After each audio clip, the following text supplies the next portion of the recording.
எல்லாருக்கும் வணக்கம். ஒரு ஜாதகத்தை எடுத்துக்கிட்டிங்கன்னா லக்கணத்துக்கு வந்து 5ஆம் இடம் லட்சுமி ஸ்தானம், 9ஆம் இடம் அதிர்ஷ்டஸ்தானம்.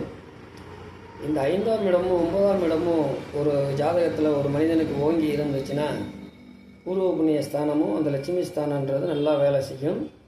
அதேமாதிரி பார்த்திங்கன்னா 9ஆம் இடம் உயர்ந்திருந்தால் வாழ்க்கையில் பெருத்த அதிர்ஷ்டத்தை சந்திக்கலாம். அப்போ அந்த 9 குடையவனும் 5 குடையவனும் வலுப்பெற்று குருவோட பார்வையில் இருந்தால் அவங்களுடைய வாழ்க்கை வந்து பார்த்திங்கன்னா ஒரு ஒரு ஒரு சிறப்பான ஒரு முன்னேற்றத்தை கொடுக்கும். அவங்க எதிர்பார்க்காத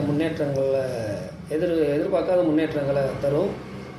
அதுக்கு காரணம் வந்து என்னென்னு கேட்டிங்கன்னா, அவன் 9ஆம் இடம் வந்து தகப்பனாருடைய ஸ்தானம், 5ஆம் இடம் வந்து பூர்வ புண்ணிய ஸ்தானம். இந்த இரு ஸ்தானமும் ஜாதகத்தில் முக்கியமாக வலுப்பெறணும். இதோடு சேர்த்து 2ஆம் இடம் தனஸ்தானம் வலுப்பட்டுருச்சு அப்படின்னு கேட்டிங்கன்னா செமையாக இருக்கும். தனம் அதிர்ஷ்டத்தால் பூர்வ புண்ணிய ஸ்தானம், லட்சுமி ஸ்தானம், இந்த ஸ்தானம் வலுப்பட்டுருச்சுனாலே ஒரு வாழ்க்கையில் மனிதனுக்கு அத்தனை யோகமும் வந்துடும். ஒரு ஜாதகத்தில் இப்படி அமைகிறது ரொம்ப கஷ்டம்.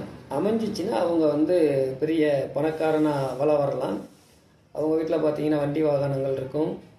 எந்த ஒரு இதுக்குமே குறையில்லாமல் வாழ்க்கை நடத்தக்கூடிய யோகத்தை இறைவன் கொடுப்பாரு. அப்படிப்பட்ட அதிர்ஷ்டசாலிகள் வந்து 1000 ஜாதகத்தில் ஒரு ஆளுக்கு 2 பேர்த்துக்கு தான் அந்த அமைப்பு கிடைக்கும்.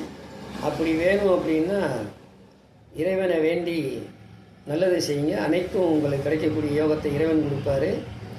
இறைவனை நினச்சி என்னென்ன உங்களால் புண்ணியம் பண்ண முடியுமோ அத்தனையும் பண்ணுங்கள். உங்களுக்கு இறைவன் சிறப்பான வாழ்க்கையை தருவார்.